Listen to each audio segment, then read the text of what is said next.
Bom dia, a paz do Senhor Jesus, tudo bem? Eu desejo que sim.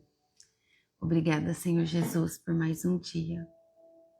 Obrigada, Espírito Santo de Deus, por nos permitir o descanso da noite. Obrigada, Senhor Jesus, por nos dar a oportunidade de mais um dia de vida. Amém? Glória a Deus. Glórias a Jesus por mais um dia, por mais uma manhã, por mais uma oportunidade de vida, de ensinamento.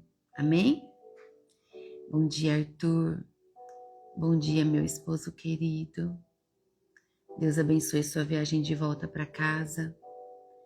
Bom dia, Joselma, Luzia, Terezinha. Bom dia. Bom dia, Dilma. Deus abençoe todos vocês, os que ainda vão chegar. A paz do Senhor Jesus a todos. Bom dia, Mi. Sejam todos bem-vindos. Vamos orar? Enquanto oramos, outros vão chegando. Eu desejo que todos estejam bem. Bom dia, Esther. Vamos orar. Feche os seus olhos. Senhor Deus e Pai, em nome de Jesus, eu consagro a minha vida ao Senhor, consagro esse ministério. Nós te glorificamos, Pai, nessa manhã. Te damos toda a honra e toda a glória. Declaro que esse ministério é do Senhor e que o seu Espírito Santo tem toda a liberdade de agir através desse ministério, meu Pai, trazendo a palavra, a revelação a todos nós. Vem, Espírito Santo de Deus, enche-nos por inteiro, em nome de Jesus. Cada compartimento do nosso corpo, da nossa alma, todos os compartimentos que houver um vazio, vem, Espírito Santo, enche com a tua presença. Nós queremos mais. Nós temos mais fome e sede da presença do Senhor. Nós queremos conhecer mais sobre o Evangelho, mais de Jesus. Queremos ter a verdade revelada diante dos nossos olhos. Pai, em nome de Jesus, eu peço que o Senhor envie um anjo de proteção, Pai, do lado de cada um dos seus filhos e filhas que estão aqui, Pai, e também do meu lado, em nome de Jesus. Que o seu anjo, Pai, possa conduzir cada um de nós. Que o seu exército de anjos, Senhor, conduza cada um de nós nesse dia de hoje, nos protegendo por onde caminharmos, em nome de Jesus. Meu Deus, nós declaramos a nossa total dependência do Senhor. Declaramos que amamos o Senhor Jesus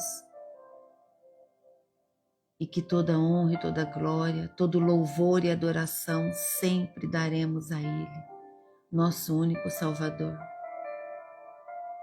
Pai, nessa hora eu peço que o Senhor coloque sobre cada um de nós uma nova armadura das cortes celestiais, armadura envolvida em fogo, e eu declaro que toda flecha que vier em nossa direção vai bater em retirada em nome de Jesus.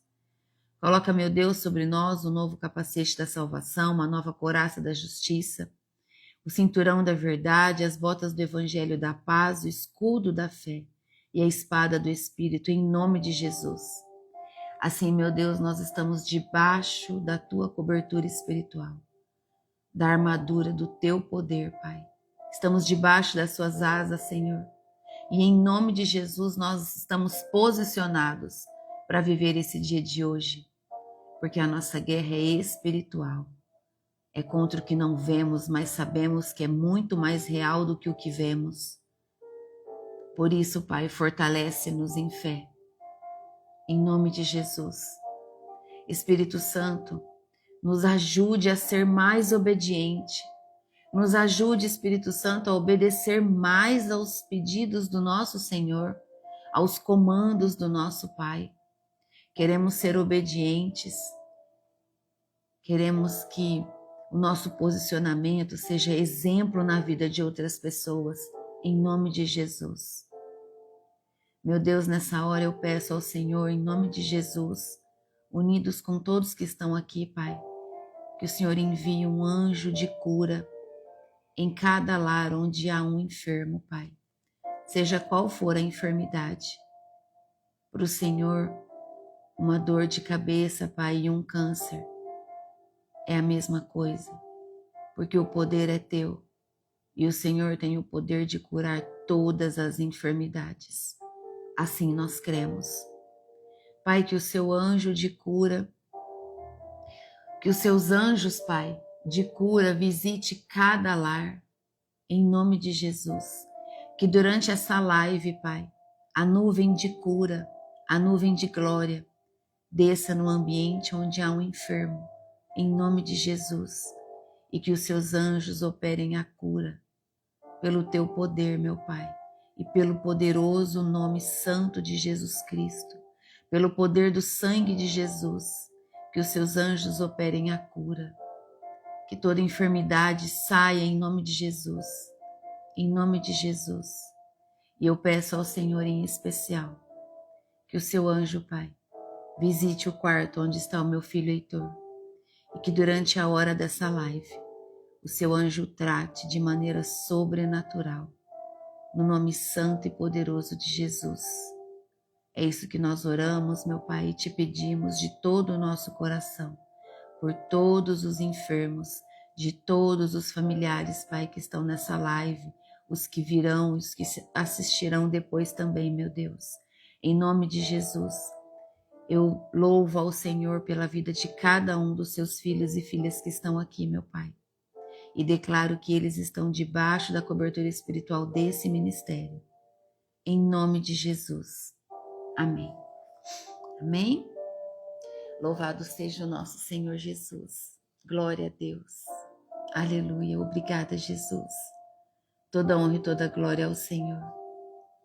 Bom dia, Damiana, Silveira, Cleoacir. Glórias a Jesus. Glórias a Jesus. Louvado seja o Senhor. Bom dia, Ozenir, Meire, Estela. Que toda enfermidade seja cessada, dissipada, em nome de Jesus. Que o Senhor nosso Deus reverta toda sentença de enfermidade, em nome de Jesus. Amém? Hoje nós vamos fazer a leitura de Gálatas, capítulo 2, que fala sobre o evangelho que liberta e une. É isso que Gálatas 2 vai nos trazer. Então, esse capítulo, ele traz para nós sobre Paulo em Jerusalém, a aprovação do seu evangelho e mão direita de comunhão. É isso que ele traz para nós. Também ele fala sobre o confronto com Pedro em Antioquia, quando a prática nega a doutrina. E nós vamos ver sobre isso. E também uma tese central, muito importante. A justificação pela fé e a vida cruciforme. Sabe o que significa cruciforme? Já não vivo eu, mas Cristo vive em mim. É lindo, não é? Vamos ler? Vamos estudar, vamos meditar, vamos buscar a verdade do Evangelho, em nome de Jesus. Então diz assim, versículo 1 diz assim: 14 anos depois, eu voltei para Jerusalém com Barnabé e levei Tito comigo. Grifem aí o versículo 1, para você entender que foi 14 anos depois. Versículo 2. Voltei para lá porque Deus me revelou que eu não devia fazer isso. Perdão. Deus me revelou que eu devia fazer isso. Ali numa reunião particular com os líderes da igreja, eu expliquei a eles a mensagem do evangelho que anuncio aos não-judeus. Eu não queria que o trabalho que tinha feito e estava fazendo fosse um trabalho perdido. Aqui, já logo no início, Paulo traz para nós que 14 anos depois, ele subiu outra vez para Jerusalém com Barnabé. Amém? Levando Tito junto com ele. Então aqui há um marco temporal. Marco temporal. Paulo situa sua ida para mostrar que não dependeu de Jerusalém para aprender o evangelho. Olha que forte. Tito era gentil, não circuncidado. Então, Tito, gentil, não circuncidado, será caso teste da liberdade em Cristo. Olha a sabedoria de Paulo, totalmente ensinado por Jesus, evangelizado por Jesus. E no versículo 2, quando ele diz que ele foi por causa de uma revelação, né? Por causa de uma revelação, então, ele expôs o evangelho para não correr ou ter corrido em vão. Isso nos traz o significado de uma fonte do evangelho, da fonte do evangelho. Qual é a fonte do evangelho, meus irmãos? Revelação de Cristo. Essa é a fonte do evangelho. O evangelho, o centro é o nosso Senhor Jesus. Mas ele também trouxe uma prudência pastoral nesse versículo, no versículo 2. Qual é a prudência pastoral? Ele apresenta sua mensagem em particular aos líderes para que aqueles líderes preservem a unidade da igreja. Essa é a prudência pastoral. Ele dizendo, olha, a igreja precisa se manter unida. A igreja precisa se manter unida. A fonte do evangelho é a revelação do Senhor Jesus Cristo. Não há outra fonte, não há outra verdade, não há outro centro que não seja o Senhor Jesus. Olha o versículo 3. Tito estava comigo, mas ele não foi obrigado a circuncidar-se, embora ele não seja judeu. Aqui é um ponto decisivo no versículo 3. Afirmar que não é necessário tornar-se judeu para ser povo de Deus. É isso que Paulo está fazendo aqui. É um ponto decisivo. Paulo foi muito firme nas cartas de Gálatas, aos Gálatas. Não é necessário tornar-se judeu para ser um povo de Deus. Não é necessário fazer a circuncisão para se tornar um povo de Deus. Qual a teologia por trás? Identidade do povo de Deus é em Cristo. A identidade do povo de Deus é em Cristo Jesus, não em marcadores da lei. Entende?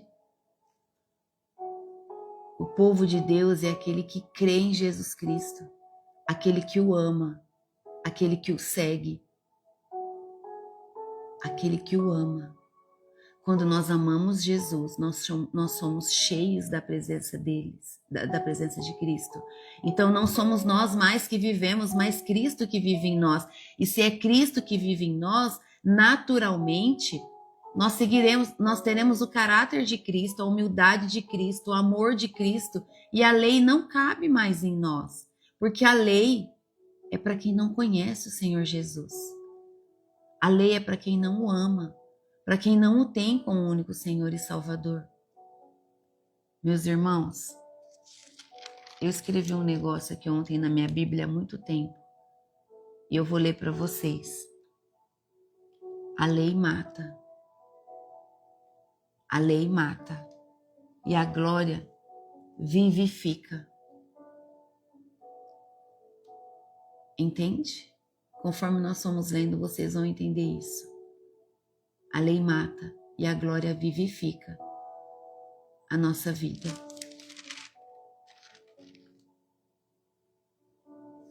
Olha o versículo 4 e 5 que diz.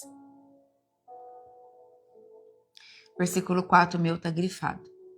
Porém, alguns tinham se juntado ao nosso grupo, fazendo de conta que eram irmãos na fé e queriam circuncidá-lo. Eram homens que tinham entrado para o grupo como espiões, a fim de espiar a liberdade que temos por estarmos unidos com Cristo Jesus e para nos tornar escravos de novo. Escravos do quê, meus irmãos? Da lei. Escravos da lei. Escravos aqui, que Paulo diz, é da lei. Havia entre eles espiões, para espiar a liberdade deles e querer trazer eles a obrigação de circuncidar-se.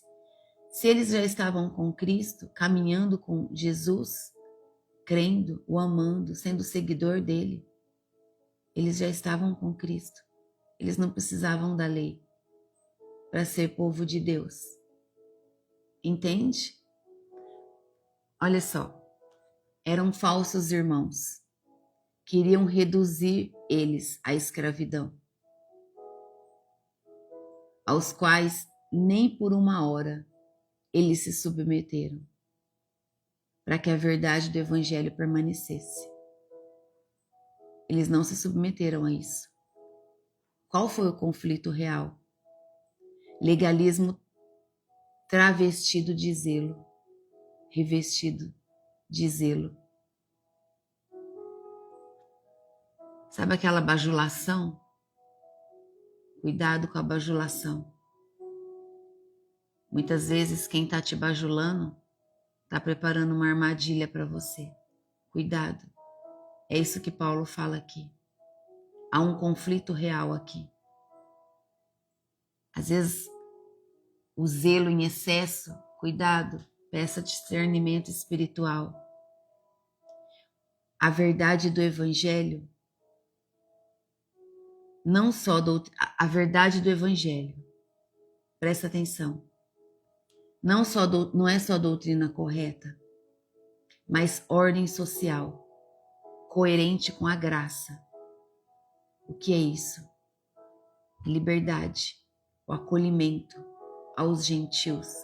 Quem são os gentios? O povo que não era judeu, os estrangeiros. Quem são os gentios para nós? Quem é o povo estrangeiro para nós? Todo aquele que não é cristão. Todo aquele que não conhece o Senhor Jesus. Que não o ama porque não o conhece.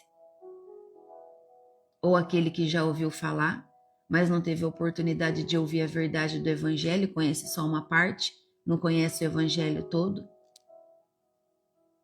Esses são os gentios de hoje, na nossa vida.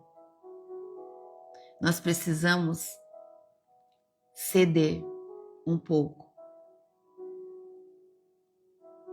diante das dificuldades de outros para entender que quando nós caminhamos com Cristo, naturalmente nós o servimos em espírito e em verdade. Então a glória de Deus nos vivifica. E se a glória de Deus está sobre nós, o amor de Cristo nos constrange diante de qualquer situação que não convém. E nós passamos a ter coerência em tudo que nós vamos fazer. Em tudo que nós vamos ter de ação, nós vigiamos, porque nós estamos debaixo de oração, porque Cristo nos ensinou isso. O Senhor Jesus nos ensina. A lei é para quem não conhece o Senhor. É para quem é desobediente. E nós somos obedientes. Nós somos obedientes a tudo aquilo que o Senhor Jesus nos ensinou. Tudo aquilo que os seus apóstolos, que os seus discípulos, que os servos de Deus nos trouxe através da revelação do Espírito nas Escrituras Sagradas. Amém? Olha o versículo 6, o que diz. O 5, na verdade. Mas em nenhum momento nós cedemos, pois queríamos que vocês tivessem o verdadeiro evangelho. É isso que ele fez. Ele não cedeu à escravidão da lei, aos espiões, aos falsos que estavam ali junto, aos falsos irmãos que estavam ali junto com eles. Eles não cederam. Eles não cederam à circuncisão. Por quê? Porque Paulo precisava levar junto com eles o verdadeiro evangelho, o verdadeiro significado. Jesus não veio anular a lei. Não, ele não veio. E amanhã vocês vão entender muito sobre isso. Jesus não veio anular a lei, mas ele veio trazer a verdade sobre ela. E é onde muitos olhos precisam se abrir, muitas escamas precisam cair e a verdade precisa ser revelada em nome do Senhor Jesus. Olha o versículo 6. E aqueles que pareciam ser os líderes da igreja, digo isso porque para mim não importa o que eles eram, pois Deus não julga pela aparência. Aqueles líderes, repito, não me deram nenhuma ideia nova. O que ele está dizendo aqui? As colunas, é isso que ele diz, os colunas reconhecem e não concedem o evangelho de Paulo. Ele quer dizer, as pessoas de reputação nada acrescentam para ele, porque Deus não aceita aparência. Entendam uma coisa, em nome de Jesus, com muito amor, com muito temor, a presença do Espírito Santo sempre esteve e sempre estará nesse ministério, em nome de Jesus. Para Deus, para o meu Pai, para o nosso Pai, nós somos conhecidos pelo nome e não pelo título que nós carregamos. Nunca será por título, sempre por nome. Para Deus, não importa se temos título ou não, importa o que nós vivemos, o nosso caráter, o que nós carregamos, o que nós falamos, o que profetizamos, o nosso posicionamento, o nosso exemplo de vida, o que as nossas mãos fazem. Entende?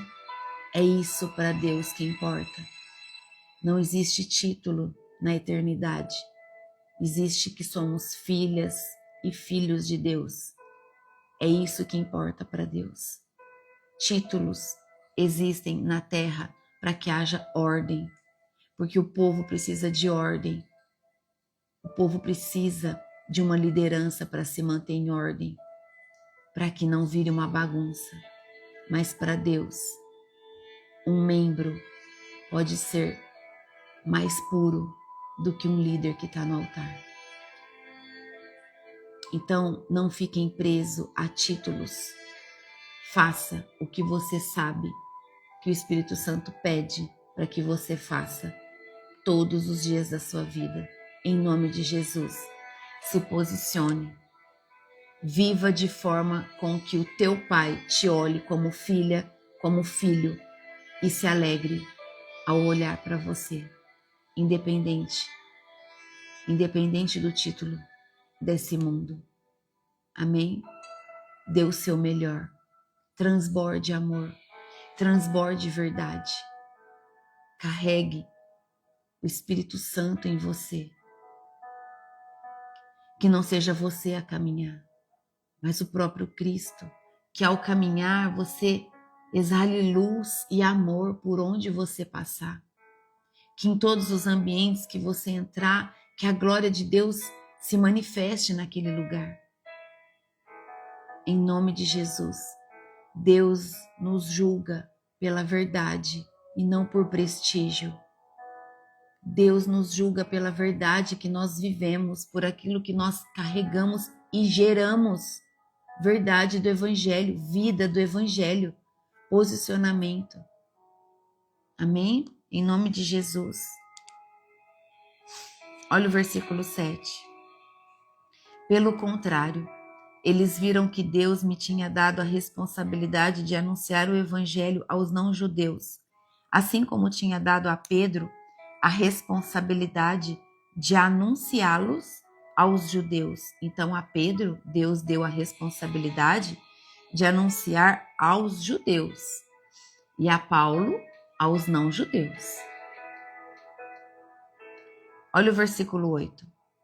Pelo poder de Deus fui feito apóstolo para anunciar o evangelho aos não-judeus, assim como Pedro foi feito apóstolo para anunciar o evangelho aos judeus. Vamos grifar? O meu tá grifado de caneta, mas eu vou passar a canetinha. Então grifa o versículo 8 para você ter esse entendimento. Quem que deu para eles o poder? Deus deu o poder. Deus deu poder a Pedro e a Paulo. Pedro anunciou o evangelho aos judeus e Paulo aos não-judeus. Deus deu, não foi o homem. Eles não receberam títulos de homens. Deus pediu. Amém? Aqui então, nesse versículo, que fala sobre o evangelho da incircuncisão e da circuncisão. O mesmo Deus operou em Pedro e em Paulo. A diversidade de campo é a unidade da mensagem. Entende? Incircuncisão e circuncisão. Judeus e não judeus. Cada um estava direcionado por Deus a um povo, mas a unidade da mensagem era a mesma. A missão que traz aqui para nós, qual era? Um mesmo Deus sustenta frentes diferentes, judeus e gentios. Não há dois evangelhos, há um evangelho, mas há povos diferentes. Entende? Não existe dois evangelhos. Um mesmo Deus sustenta duas frentes diferentes. Sem dois evangelhos, não é dois evangelhos, é um só. Um Deus só. O mesmo Deus. Só existe um evangelho. É o evangelho do Senhor Jesus Cristo. Um evangelho. Vida, morte, ressurreição, fé e comunhão. Esse é o evangelho. Olha o versículo 9. Por isso, Tiago, Pedro e João, que eram considerados líderes da igreja, reconheceram que Deus me tinha dado essa tarefa especial. E como sinal de que éramos todos companheiros, eles deram a mim e a Barnabé um aperto de mãos. E todos nós combinamos que eu e Barnabé iríamos trabalhar entre os não-judeus e eles entre os judeus. Então aqui há um reconhecimento formal entre eles. Parceria e não subordinação. União para que o evangelho do Senhor Jesus chegue em unidade, em uma única verdade. Eles deram a mão direita de comunhão. Se cumprimentaram. Mão direita, em comunhão. Parceria, não subordinação. Esse é o reconhecimento de humildade, um reconhecimento formal entre os homens de Deus. Unidade instituída ao redor do evangelho da graça. Comunhão. Glória a Deus. Glórias a Jesus. É lindo, não é? Conforme vamos meditando e o Espírito Santo vai trazendo no nosso coração, no nosso espírito, o alimento que nós precisamos diante da verdade. Olha o versículo 10. Eles nos pediram só uma coisa, que lembrássemos dos pobres das igrejas deles. E isso eu sempre tenho procurado fazer. Então, o evangelho socialmente concreto é o evangelho da graça. O evangelho da graça, que é o amor que transborda, a bondade, a generosidade. Olhar com amor a todos, ter o cuidado, responsabilidade, planejamento. Paulo nos ensinou que até para sermos generosos, devemos ter planejamento, devemos ter zelo. Devemos fazer tudo com amor, com responsabilidade. Os pobres aqui apontam especialmente a igreja de Jerusalém, mas o princípio é universal. nesse contexto. Aponta especialmente para a igreja de Jerusalém. Mas isso é universal para todas as igrejas. Hoje, para todos os ambientes que nós vivemos. Amém? Obrigada, Jesus. Aqui agora, a partir do versículo 11, o versículo 11 meu está grifado fraquinho, vou reforçar, o versículo 11 está grifado. A partir do versículo 11, agora, nós vamos ver que Paulo fica contra Pedro em Antioquia. Aqui é briga dos grandes. Briga dos grandes. Confronto dos grandes. Vamos entender por quê. Olha só. Porém, quando Pedro veio para Antioquia da Síria, eu fiquei contra ele em público, porque ele estava completamente errado. Olha o que Paulo escreve aqui. Pedro estava completamente errado. O que Paulo fez aqui? Ele apresentou uma coragem pastoral, confrontar em amor quando a prática trai a doutrina, como Paulo tem nos ensinado. Paulo confronta Pedro em amor. Então nós confrontamos em amor quando alguém está praticando o evangelho de maneira errada, seja quem for. Não comentei com vocês que outro dia eu conversei com uma liderança sobre isso? É confrontar com amor. Uma vez que você conhece a verdade, nunca mais ninguém te engana. Nem os demônios. Porque você conhece a verdade do evangelho.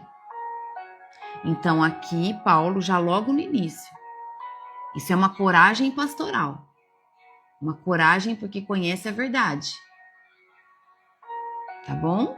Quando a prática trai a doutrina, você tem a coragem de ir lá e confrontar que não é verdade aquilo e que não é certo aquilo que está sendo feito. Então, Pedro não errou no ensino. Não é isso. Pedro não errou no ensino, mas na coerência entre fé e mesa. E nós vamos ver isso agora. Versículo 12. De fato, antes de chegarem ali, alguns homens mandados por Tiago, de novo, de fato, antes de chegarem ali, alguns homens mandados por Tiago, Pedro tomava refeições com os irmãos não-judeus. Mas depois que aqueles homens chegaram, ele não queria mais tomar refeições com os não-judeus, porque tinha medo dos que eram a favor de circuncidar os não-judeus. E também os outros irmãos judeus começaram a agir como hipócritas, do mesmo modo que Pedro. E até Barnabé se deixou levar pela hipocrisia deles. Quando vi que eles não estavam agindo direito, de acordo com a verdade do evangelho, eu disse a Pedro na presença de todos: você é judeu, mas não está vivendo como judeu, e sim como não-judeu.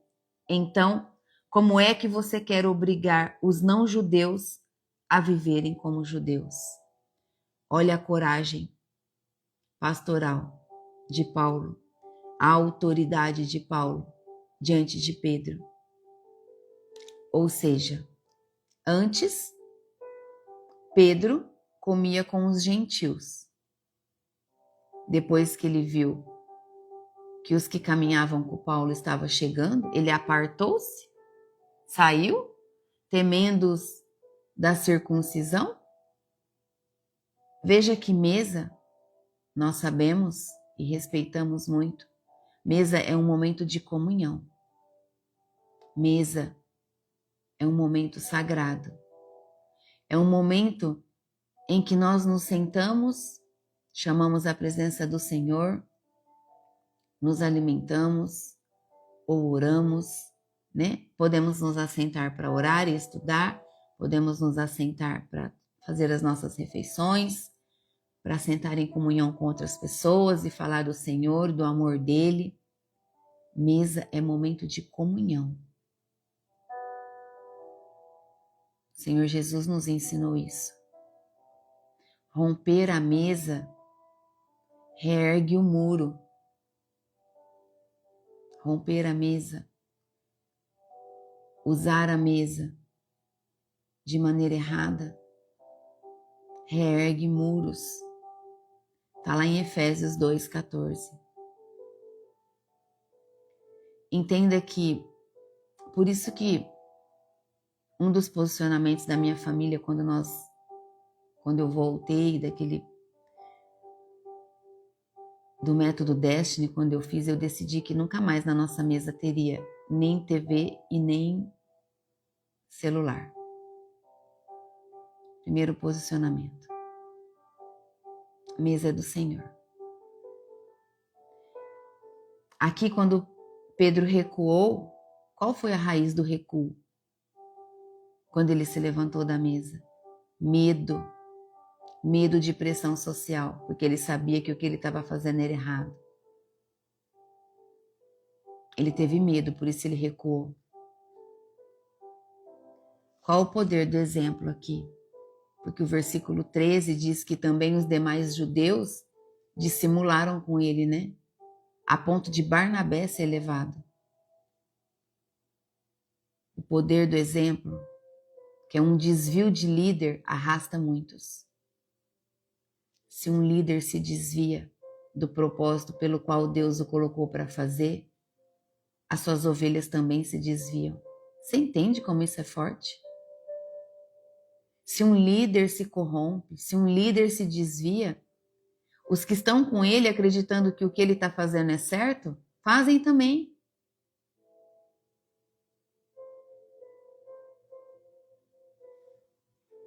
Veja que até Barnabé se deixou levar pela hipocrisia deles, é isso que está escrito aqui.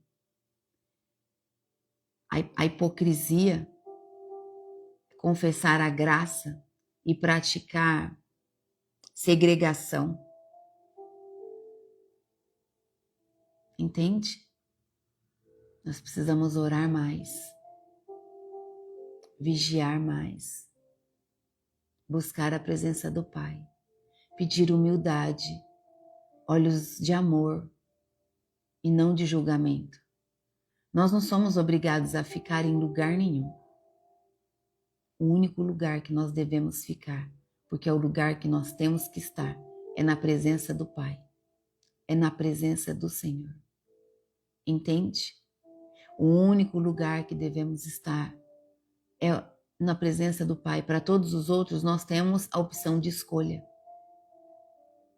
Então, se uma liderança não está vivendo a verdade da palavra, você não é obrigado a ficar debaixo dessa liderança. Deus é o seu Pai. Deus é o nosso maior líder. Nós devemos transbordar amor, nunca julgar. Nós não somos Deus para julgar. Só o Senhor, nosso Deus, é o justo juiz. Nós precisamos amar a todos, amar o pecador e não o pecado. Mas muitas pessoas, por dureza do coração, não querem mudar.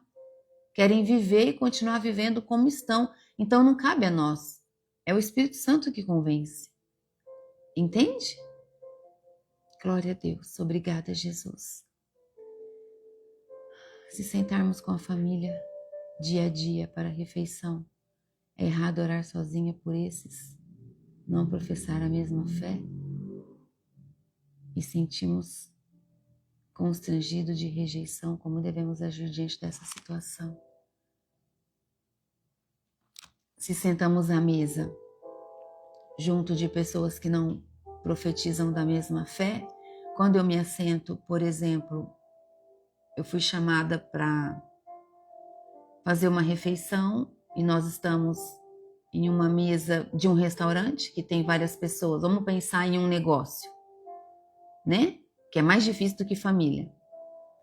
Então, pode ter 20 pessoas na mesa. A hora que o meu prato chegar, eu vou impor as mãos sobre ele, vou abaixar minha cabeça e vou orar.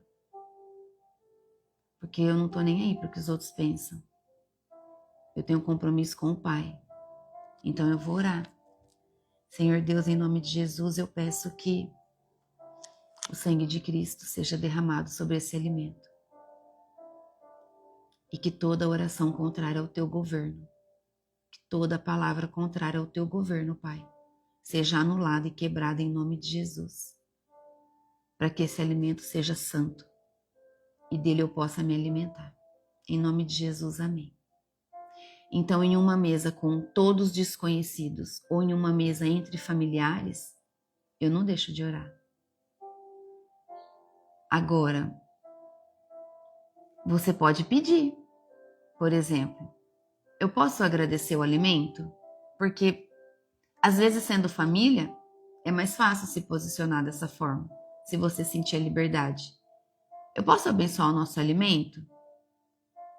Será que alguém vai falar que não? Difícil, eu acho que todos vão concordar. E aí você faz um breve agradecimento. Pai, eu agradeço ao Senhor pela mesa farta da nossa família, pela oportunidade que temos de nos alimentar. E peço que o Senhor abençoe todo esse alimento, em nome de Jesus. Uma oração simples, posicionada. Deus sabe a sua intenção e através da sua intenção o Espírito Santo traz o que você gerou na oração e entrega a Deus. Entende? Então você pode agir dessa forma, tá bom? A mesa é isso, é um momento de comunhão. Então, se as pessoas na mesa começam a falar daquilo que não te agrada bem no momento de comunhão, começa a pedir para que o Espírito Santo tampe os seus ouvidos, que cele os seus ouvidos com o sangue de Cristo, com o sangue do Cordeiro. Amém? E se você tiver autoridade, se você estiver posicionada na autoridade do nome de Jesus, o que é posicionada com todas as brechas fechadas para guerrear contra demônios, amarra todos em nome de Jesus. E aí eles param. Amarra todos e manda eles para fora do ambiente, em nome de Jesus. Amém? Ah, mas aí eu preciso falar alto, pastora. Não, você pode cochichar, os demônios têm um ouvido surdo. Eles ouvem tudinho. Amém? Em nome de Jesus. Olha o versículo onde eu parei. Parei aqui para terminar agora que eu vou explicar o 14. O versículo 14, que nós vamos ver agora. Quando ele disse assim para Pedro, você é judeu, mas não está vivendo como judeu, e sim como não judeu. Então, como é que você quer obrigar os não judeus a viverem como judeus? O que ele quer dizer aqui? O que Paulo confronta Pedro? Confronto de gigantes, né? Paulo e Pedro. Nós estamos no livro de Gálatas. Gálatas, capítulo 2, versículo 14. Há uma chave aqui.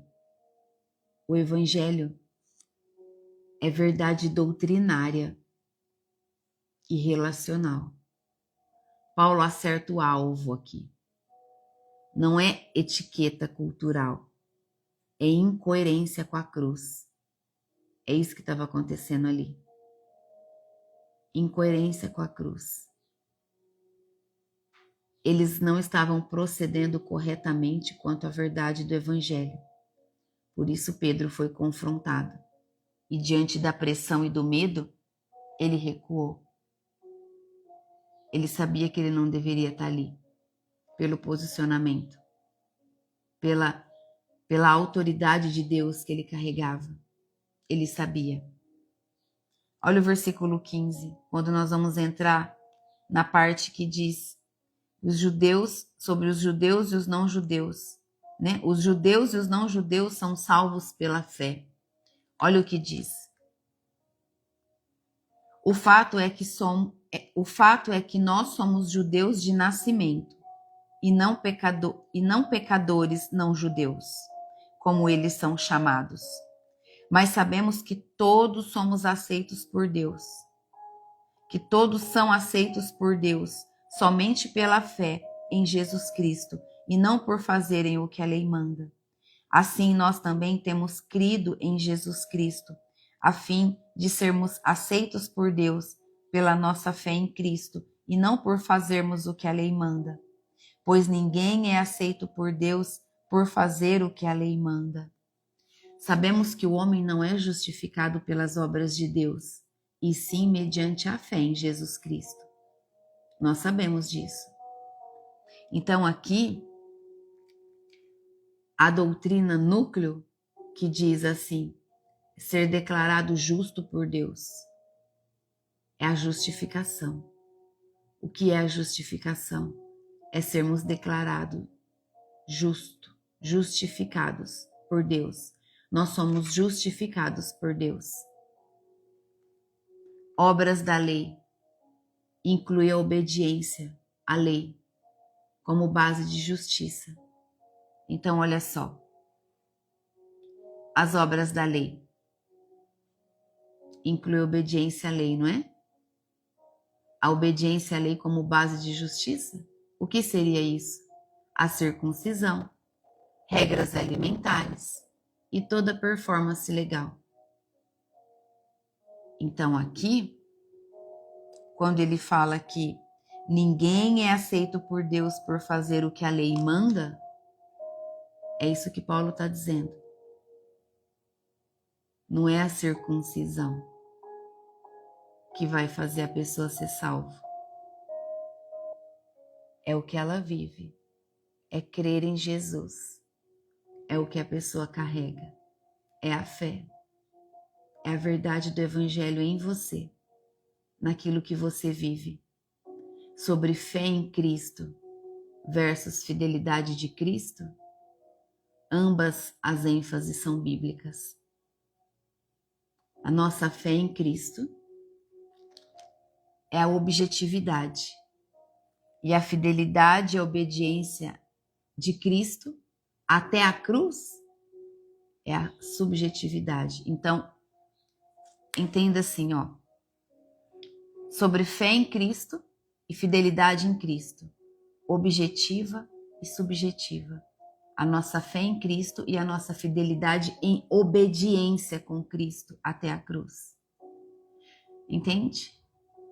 Nós morremos com Cristo na cruz e ressuscitamos quando nós entregamos a nossa vida a Jesus e decidimos caminhar com Ele e viver da verdade do Evangelho e transformar o nosso caráter como o do Senhor Jesus.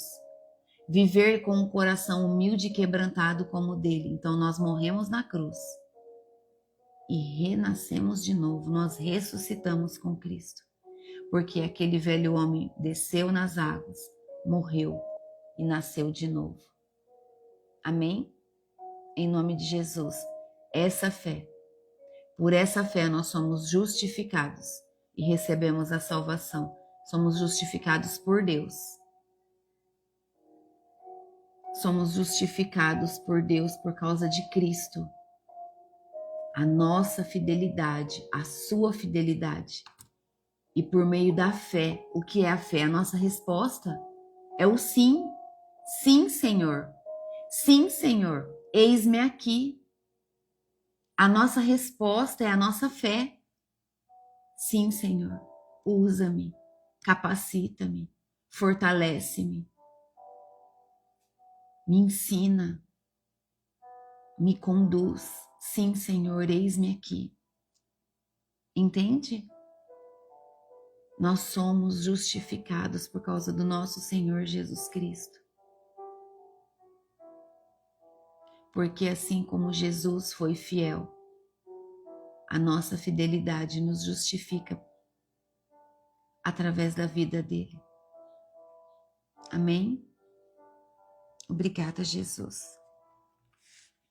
Olha o versículo 17. Ao procurarmos ser aceitos por Deus, por estarmos unidos com Cristo, fica claro que somos pecadores, como os não-judeus. Mas será que isso quer dizer que Cristo trabalha em favor do pecado? Claro que não. Se eu, depois de ter destruído a lei, começar a construí-la de novo, como meio de ser aceito por Deus, aí sim fica claro que eu havia quebrado a lei. O que Paulo está dizendo aqui? Se procurando ser justificado em Cristo, fomos também achados pecadores? Assim ele diz? Porventura é Cristo ministro do pecado? Claro que não. Claro que não. Se abandonamos a lei como base de justiça, isso não legitima o pecado. Aprendam a refutar a objeção. Graça não é licença para pecar. Ai, vou ali pecar, depois eu peço perdão. Para com isso. Não é assim, não. Não é assim, não. Eu falei isso ontem. O verdadeiro convertido que aceitou Jesus não pensa dessa forma. Quem pensa assim não é convertido.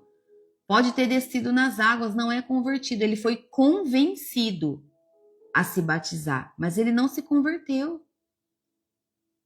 Porque graça não é licença para pecar. Graça é poder para a nova vida.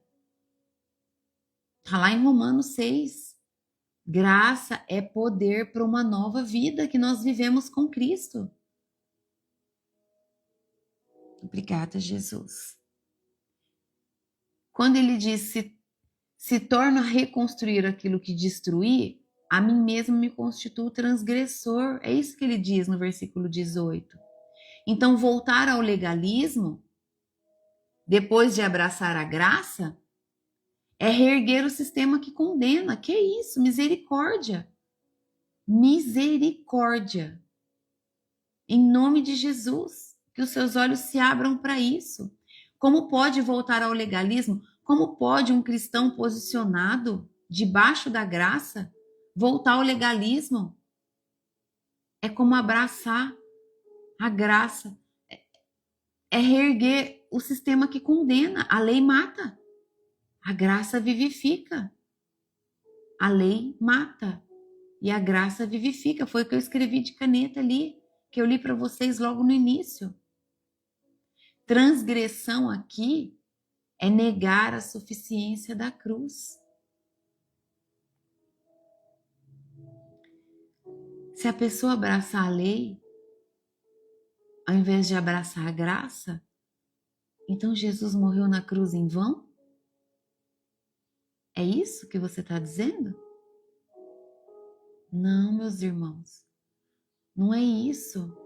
Nós precisamos abraçar a graça, nós já comemos comida sólida, nós não bebemos leite mais. Nós não somos crianças mais na fé. Nós já estamos em um outro nível. A nossa busca é mais profunda. O nosso posicionamento já é maior. Então, a morte do Senhor Jesus na cruz é a graça sobre a nossa vida. E nós já sabemos o que nós temos que fazer. Olha o versículo 19. Pois quanto à lei, Paulo dizendo, tá? Pois quanto à lei, estou morto, morto pela própria lei, a fim de viver para Deus. Eu fui morto com Cristo na cruz. Assim, já não sou eu quem vive, mas Cristo é quem vive em mim.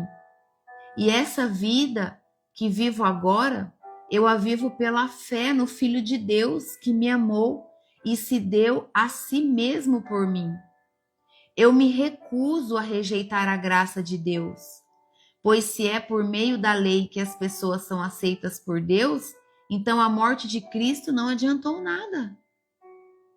Olha o que Paulo diz. Entende? Ó, meu versículo 19 e 20 tá tudo grifado. Para você que gosta de grifar, que pede sempre para eu avisar, olha como é forte isso. Vou ler de novo. Pois quanto à lei, estou morto. Assim Paulo diz. Morto pela própria lei, a fim de viver para Deus. Então, quando nós morremos com Cristo na cruz e ressuscitamos com Ele, quando nós matamos o nosso velho homem e ressuscitamos como uma nova criatura, nós estamos vivendo com Cristo e não pela lei, com Cristo. Olha o que ele continua dizendo: eu fui morto com Cristo na cruz, então nós também morremos com Cristo na cruz.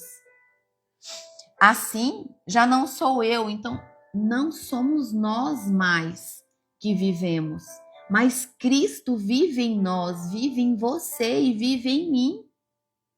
Entende? E essa vida que nós vivemos agora, assim como Paulo está dizendo, nós vivemos agora. Nós vivemos essa vida pela fé no Filho de Deus, que nos amou e se entregou por nós. É por essa fé que nós somos salvos. É por acreditarmos e vivermos dessa forma, por amor, amando a Jesus Cristo, nosso único Senhor e Salvador. É nesse lugar que nós temos que colocar. Entende? E quando ele coloca, eu me recuso a rejeitar a graça de Deus. Repete. Eu repito. Eu me recuso a rejeitar a graça. Eu quero a graça de Deus sobre a minha vida. Eu quero a graça de Deus sobre a minha vida. É tudo que eu mais quero. Eu quero a graça. Eu quero viver debaixo da graça de Deus. Pois se é por meio da lei que as pessoas são aceitas por Deus, então a morte de Cristo não adiantou nada. Olha como isso é forte. Não, meus irmãos, a morte de Deus, a morte de Cristo adiantou sim, nos salvou, nos ressuscitou junto com Ele. Nós somos uma nova criatura, nós vivemos com Cristo. Nós devemos desejar essa vida o tempo todo. Em nome de Jesus. Nós morremos mediante a lei, a fim de viver para Deus.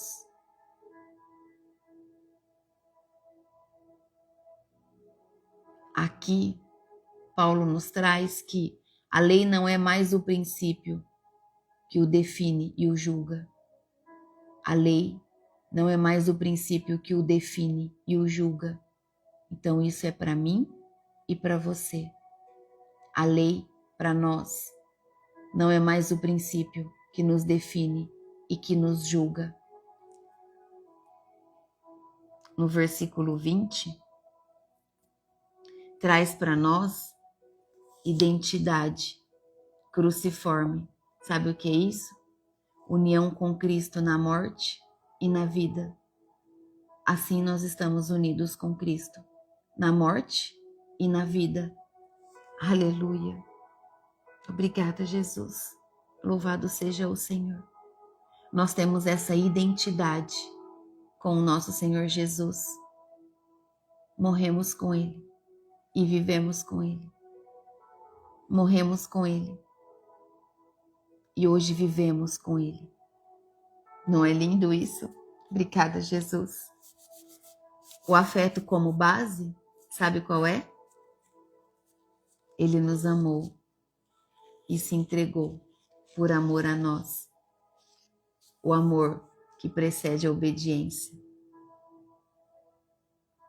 A nossa vida cristã verdadeira, que você pode dizer com o seu coração transbordando, Cristo vive em nós, Cristo vive em você, Cristo vive em mim. Então a vida cristã, Cristo em nós, não só por nós. Olha só, Cristo em nós, não só por nós, em nós, vivida pela fé. Essa é a vida cristã que nós vivemos. Vivemos pela fé, porque Cristo está em nós quando nós morremos com Ele e ressuscitamos com Ele. Amém? Em nome de Jesus. Obrigada, Jesus. É muito forte essa parte que Paulo diz, eu não anulo a graça de Deus. eu não rejeito, eu não anulo. Pois se a justiça vem pela lei,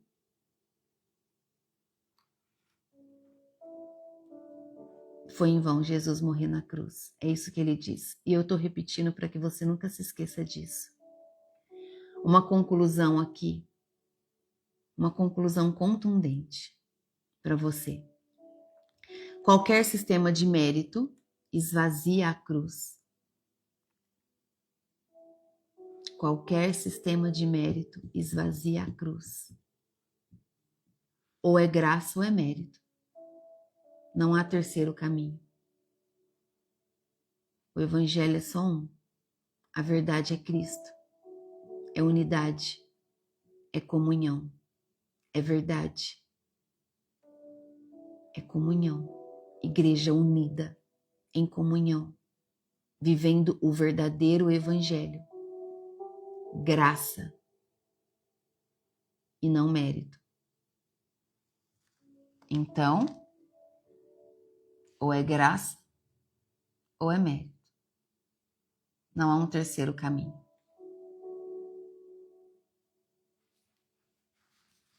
Uma igreja deve ser cheia da graça. Nós devemos ser cheios da graça. Nós não merecemos nenhum mérito, nenhuma glória, nenhuma idolatria.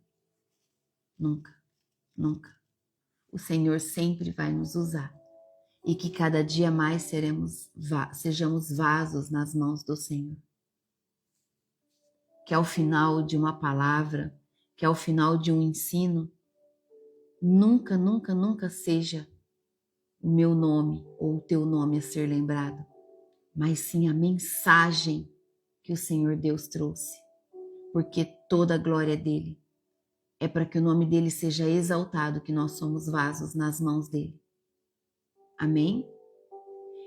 É a palavra dele, semente no teu coração, que deve ser lembrada em qualquer lugar aonde você estiver. Às vezes as pessoas falam assim para mim: pastora, lembra aquela palavra, vou dar um exemplo, lembra aquela palavra que o fulano assim, assim, assim levou na igreja e tal? Aí eu falo: olha, eu juro para você que eu não lembro quem foi, mas da palavra eu lembro. Porque o meu amor está na palavra, não está na pessoa que está falando. Entende? Não está no humano, está na palavra. A palavra é a verdade. A palavra é o Senhor Jesus. A palavra é o Evangelho. É o centro. Entende? Eu tenho um pouco de dificuldade de gravar o nome de alguns preletores. Porque eu não vou lá por eles. Eu vou lá para ouvir o que Deus tem para dizer.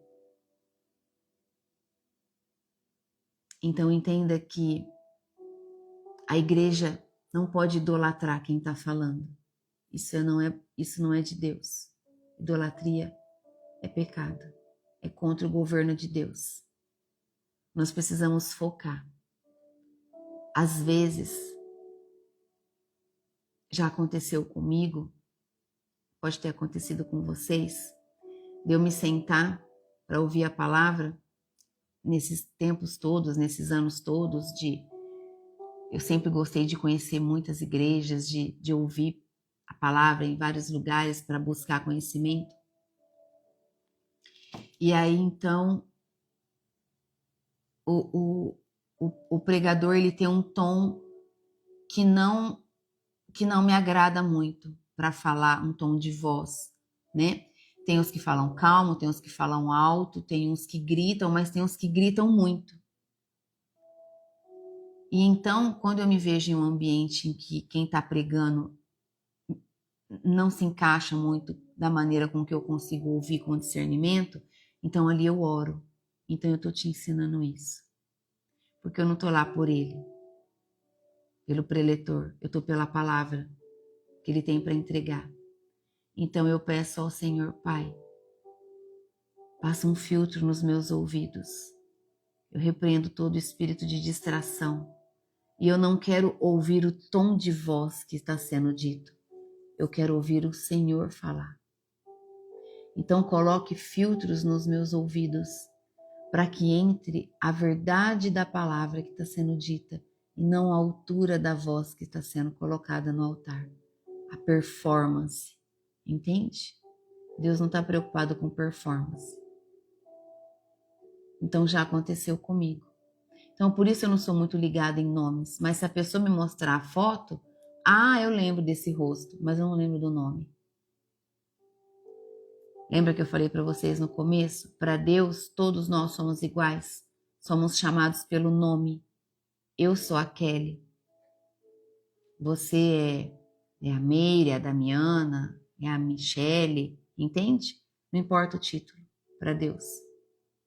Deus usa quem Ele quiser, o improvável. Amém? Em nome de Jesus, para o nosso Pai, nós somos todos iguais. E Ele ama todos nós, cada um com os seus defeitos. Ele ama cada um de nós e respeita o nosso tempo de aprendizado da palavra. Amém? Por isso, não desista de estudar.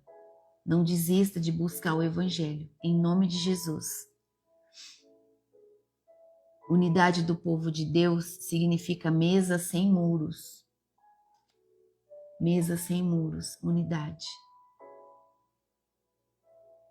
Você pode estar em um ambiente contaminado, mas se você estiver posicionada em santidade, o ambiente não te contamina, nunca. Sabe por quê? Às vezes eu sou obrigada a estar em ambientes contaminados e o tempo todo eu fico assim, o fogo do trono de Deus queima em volta de mim, queima, nenhum demônio se aproxima, nada consegue chegar, nada consegue chegar, nada consegue se aproximar. Profetiza, declare, é a fé que você gera, declara, profetiza, toda flecha que tenta vir já está sendo fulminada em nome de Jesus. Nenhuma imoralidade vai entrar. Eu não sou lixo, eu não sou lixeira. Amém? Então, unidade do povo de Deus é momento de comunhão, roda, mesa, igreja, célula. Amém? Em nome de Jesus.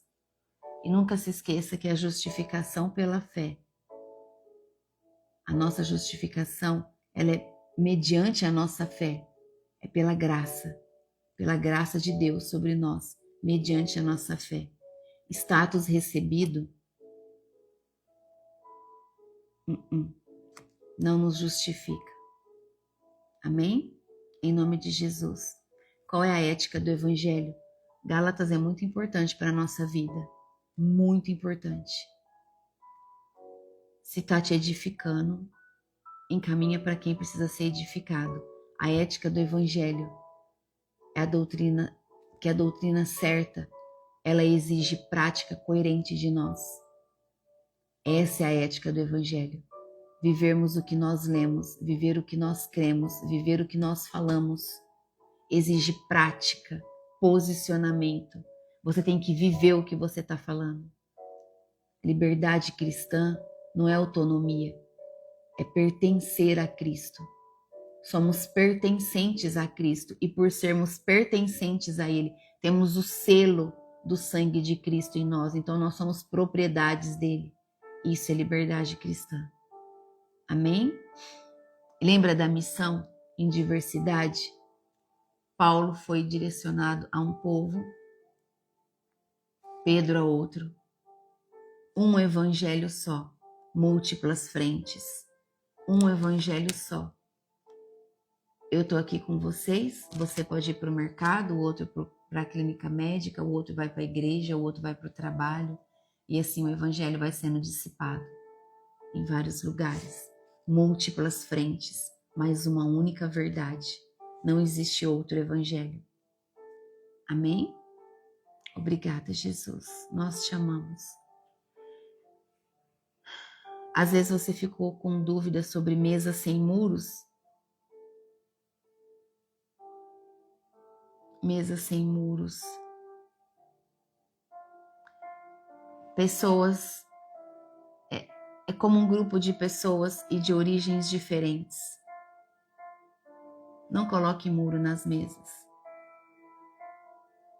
Você, assim como a irmã deu o exemplo de assentar-se à mesa com pessoas que não profetizam da mesma fé, é isso. Mesa sem muros. Porque você pode ser uma luz ali, diante da sua família, naquele momento, a derramar sobre eles. Mas se eles não aceitarem, você já tentou e tudo bem, então você deixa que o Espírito Santo convença, não é você, tá bom? Faça ao menos um convite, um encontro por mês com pessoas assim diferentes. Viva esse tempo de mesa sem muros, com comidas, com palavra, mas seja verdadeiro. Fala, olha, eu vou fazer um café da tarde, eu gostaria de te convidar para a gente conversar um pouco e nós vamos ler uns salmos, né? As pessoas descrentes gostam de salmos, né? Então eu falo assim, vamos ler um salmo, pega o Salmo 23, né? Que dá para você explorar muito o Salmo 23 numa mesa de café. E faça esse encontro. Seja o sal da terra, a luz do mundo na vida dessas pessoas. Chama Jesus para ir com você. Vamos, Jesus. O Senhor é o maior interessado em tudo isso. Eu sou só um instrumento em suas mãos. Então, viva mais tempos de mesas, comunhão, sem muros. Amém? Em nome de Jesus. E qual é a regra da coerência? A regra da coerência? Glórias a Jesus. Aleluia, irmã. Glórias a Jesus. A regra da coerência, antes de decisões ministeriais, pergunte: isso é coerente com a verdade do Evangelho? Isso é coerente com a verdade do Evangelho de Cristo? Se não for, ajuste a prática, nunca a doutrina. Ajuste a maneira de se aplicar, mas nunca a palavra. Em nome de Jesus. Jamais distorça o Evangelho para agradar o coração de outro. Faz isso não. Em nome de Jesus. Amém? Não façam isso. O Senhor não se agrada. E a liturgia da graça. Inicie sempre esses momentos de mesa que você for reunir. Lembra, você não precisa fazer uma oração extensa diante de muitos descrentes, tá bom? Porque eles têm um limite de audição. É igual criança. Criança não tem um limite de audição para você chamar atenção? A mesma coisa é o descrente. Então, o Espírito Santo vai pegar o que você está gerando na mente, no coração, e vai levar a Deus. Então, inicie sempre essas mesas com o pedido de perdão e confissão. Por exemplo, Pai, em nome de Jesus, diante da Tua presença, nós confessamos os nossos pecados e te pedimos perdão e nos arrependemos dos nossos pecados, porque queremos a presença do Senhor aqui agora junto de nós, diante dessa mesa farta de alimento. Vai deixando o Espírito Santo te usar. Amém? Uma oração assim, simples, mas com muito amor. O Espírito Santo sabe o que você gera, tá bom? Treine essas pessoas a ouvir mais a graça. Entende? Treine a comunidade a ouvir mais graça do que tente mais. Ouvir da graça. Ouvir da graça do Senhor. Disciplina da mesa e do serviço também é muito importante. Então você pode criar duplas, trios ali, né? Que possam assim estar sempre juntos com alguém de fora do círculo e registrar sobre isso. Por exemplo, vem mãe e filha. Aí você fala assim para a mãe e filha dessa mesa: olha, eu desafio vocês a juntas convidarem um para que vá junto com vocês almoçar e que vocês levem um pouquinho dessa palavra. Então isso é o que o Evangelho quer, é o que o Evangelho pede, para que a gente tenha múltiplas frentes levando entende? A trazer quem te ouviu, a trazer mais um para ouvir também e registrar o que Deus ministrou naquela mesa, o que Deus ensinou naquela mesa. Amém? Em nome de Jesus. Nunca se esqueçam dos pobres. Nós vimos sobre isso aqui. Nunca se esqueça dos pobres. Em nome de Jesus. A palavra de Deus, o verdadeiro evangelho sempre nos traz isso. Amém? Em nome de Jesus. Tenha sempre a coragem pastoral, mas saudável. Coragem pastoral saudável. Modele confrontos face a face. Quando você tiver que confrontar alguém, chama no secreto. Puxa a irmã no secreto. Nunca faça em público. Sempre no secreto. Com o objetivo, sempre visando a restauração da verdade do evangelho.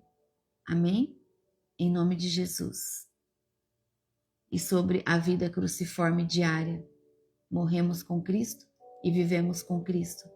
A prática diária da oração. Senhor, hoje não sou eu, mas o Senhor em mim. Não sou eu mais que vivo, é o Senhor que vive em mim. Então, semanalmente, identifique uma área onde você está anulando a graça e substitua por uma resposta de fé. Examine-se a si mesmo. Amém? Em nome de Jesus. Em nome de Jesus. Obrigada, Jesus. Esse capítulo, ele nos chama a proteger a verdade do Evangelho, não só com a boca, mas com a mesa, com o orçamento. O que é o orçamento? É ajudar os pobres, os necessitados e com a coragem. A Boa Nova cria um povo livre. O Novo Evangelho, o Novo Testamento, cria um povo livre, unido, um povo generoso, cuja identidade é Cristo. Cristo vive em mim, Cristo vive em você. Amém? Em nome de Jesus. Obrigada, meu Deus. Glórias te damos e exaltamos o teu nome. Amém? Louvado seja o Senhor. Amanhã, quinta-feira, nós teremos a presença do Antônio, né? Evangelista Antônio, homem de Deus, teólogo, conhece muito da palavra e vai falar para nós sobre a lei ou a fé. O que é a fé? É a graça. A lei ou a graça? E vai ser poderoso. Então não percam. Convide mais alguém para entender sobre a lei e a graça, a lei e a fé. Para que aquele que bebe leite pare de beber leite e comece a comer comida sólida. Amém? Em nome de Jesus. Vamos agradecer ao Senhor, vamos orar, agradecer a Ele por tudo que Ele tem feito. Em nome de Jesus, feche os seus olhos. Senhor Deus e Pai, em nome de Jesus, nós exaltamos o nome do Senhor e te glorificamos e te damos graças, porque toda a honra e toda a glória é do Senhor e sempre será. E nós agradecemos ao Seu Espírito Santo por ter nos trazido a revelação da palavra de hoje, a verdade através do Teu Evangelho. Pai, novos posicionamentos estão sendo firmados nesse dia de hoje. Corações estão queimando, Pai, na Tua presença. Eu posso sentir. Obrigada, meu Deus, pelo Teu amor por nós, por ser o nosso Pai, o nosso protetor, aquele que nos guarda, aquele que nos ensina todos os dias uma verdade, um posicionamento novo. Pai, nós declaramos com todo o amor do nosso coração que não somos nós mais que vivemos, mas Cristo que vive em nós. É isso que nós declaramos com todo amor e fé. Pai, em nome de Jesus, nós declaramos e confessamos a nossa dependência do Senhor. Somos dependentes de Ti, Pai. Precisamos do Senhor. Precisamos que o Senhor nos dirija, que o Senhor governe a nossa vida em todas as áreas. emocional, espiritual, a nossa área familiar, a nossa área profissional, Senhor. Todas as áreas, Pai, nós precisamos que o Senhor nos conduza. Aumenta, Senhor, a nossa fome e sede pela palavra, pela verdade, em nome de Jesus, em nome de Jesus, em nome de Jesus. Que os nossos olhos espirituais se abram ainda mais no dia de hoje, Pai, em nome de Jesus. Vem, Espírito Santo, passa do teu fogo nos nossos olhos, queima toda a impureza, toda a cegueira resistente espiritual, em nome de Jesus, em nome de Jesus. Passa do teu fogo, Espírito Santo, na nossa boca, nos nossos lábios, que a nossa boca profetize mais bênçãos sobre a nossa vida, que a nossa boca seja boca de Deus a profetizar bênçãos, a exortar através da boca de Deus a vida das pessoas, de todo aquele que o Senhor Deus nos pedir. Pai, toda honra e toda glória do Senhor. Somos instrumentos em suas mãos. Usa-nos, Senhor. Capacita-nos, Senhor. Levanta-nos, Pai, como mulheres e homens de Deus, em nome de Jesus, meu Deus. É isso que eu oro e te peço. E agradeço pela presença poderosa do Teu Espírito Santo agora, Pai. Enche-nos mais, mais, mais, em nome de Jesus. Em nome do Senhor Jesus, meu Deus. Queremos viver cheios, para transbordar, por onde caminharmos, por onde passarmos. Que as nossas mãos, aonde tocar, haja prosperidade, em nome de Jesus. Em nome do Senhor Jesus, meu Pai. Protege a nossa família, Senhor. Cubra a nossa família, Pai, com o teu manto protetor. Consagramos ao Senhor os nossos negócios do dia de hoje. Confiamos em suas mãos. Cremos que o Senhor é o Deus provedor. Pai, é isso que eu oro, declaro e peço ao Senhor em unidade com todos aqui, Pai, em nome de Jesus. Amém. Obrigada, Jesus. Obrigada, Senhor Jesus. Obrigada, Espírito Santo de Deus. Toda honra e toda glória ao Senhor. Amém? Aleluia. Glória a Deus. Deus abençoe a sua vida. Deus abençoe o seu dia. Que proteja os seus negócios. Proteja a sua família. Amém? Se você pode, fica um pouquinho mais na presença do Espírito Santo, porque Ele está de maneira poderosa. Amém? Em nome de Jesus. Deus te abençoe até amanhã. E vai ser poderoso o nosso dia de amanhã, para que o nome do Senhor seja exaltado e glorificado. Amém? Tchau. Deus te abençoe, em nome de Jesus.